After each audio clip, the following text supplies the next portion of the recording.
Welcome my YouTube channel Oloka Home Kitchen. চাউলৰ গুৰি পিঠা ইমান সোৱাদ হ'ব বুলি ভাবিবই নোৱাৰি। 1 কাপ চাউলেৰে বনালো মই এই পিঠাটো। প্ৰথমতে মই তিল কেইটামান ভাজি লৈছো। এতিয়া 2 কাপ পানী দিছো। নিমখ অকমান দিছো। ঘিউ 1 চামুচ দিছো। এয়া চেনি 1 চামুচ দিছো। আৰু ভাজি লোৱা তিল কেইটা দি দিছো। পিঠাগুড়ি 1 কাপ লৈছো। মাত্ৰ 1 কাপ পিঠাগুড়িৰে ইমান ধুনীয়া পিঠা হ'ব বুলি ভাবিবই নোৱাৰি। বহুত সোৱাদ এই পিঠাটো।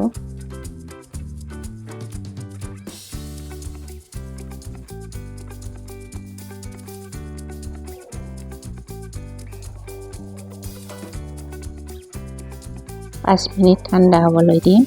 এতিয়া মিক্সি গ্ৰাইণ্ড কৰিম। 3টা ইলাচি দিছো, নাৰিকল দিছো, গুড় দিছো। 1 চামুচ ঘিউ দিছো টাৱাত আৰু নাৰিকলখিনি দি দিছো। ভালকৈ ভাজি লম। এয়া পিঠাগুড়ি দিছো 1 চামুচ। ভালদৰে মিক্স কৰি লম।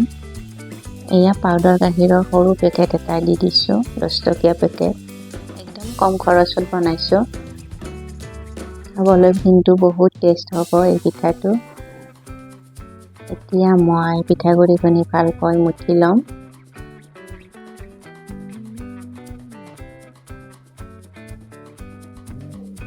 এতিয়া হাতত অকমান তেল মুছি লৈছো।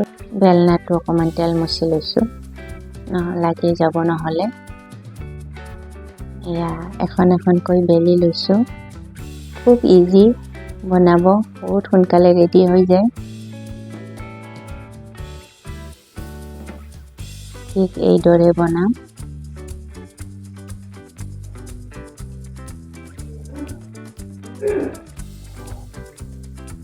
এতিয়া মই পিঠাৰ আকাৰত কাটি লৈছো।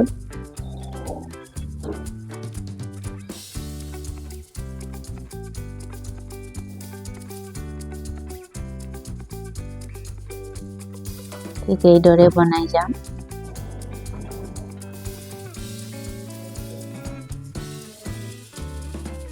আপোনালোকৰ ৰেচিপিবিলাক চাই ভাল লাগিলে মোৰ চেনেলটো সাবস্ক্ৰাইব কৰি দিব, কমেন্ট কৰিব, লাইক কৰিব।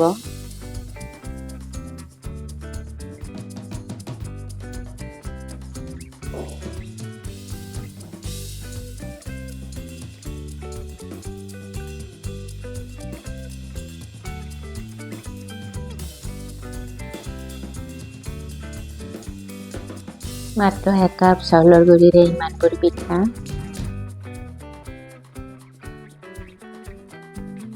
এতিয়া টাৱাত ৰিফাইন দিছো। ভালদৰে ফ্ৰাই কৰিম। লো ফ্লেমত ফ্ৰাই কৰিব লাগিব। হাই ফ্লেমত গৰম কৰি লৈছো টাৱাখন। লো ফ্লেমত ভাজিম মই।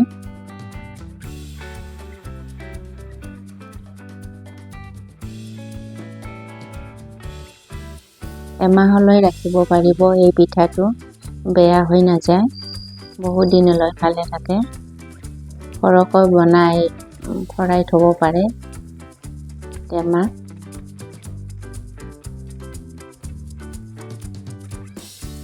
এয়া ৰেডি হৈ গ'ল মোৰ গধূলিৰ স্নেক্স পিঠা। আজিলৈ আহিছো দেই, নমস্কাৰ।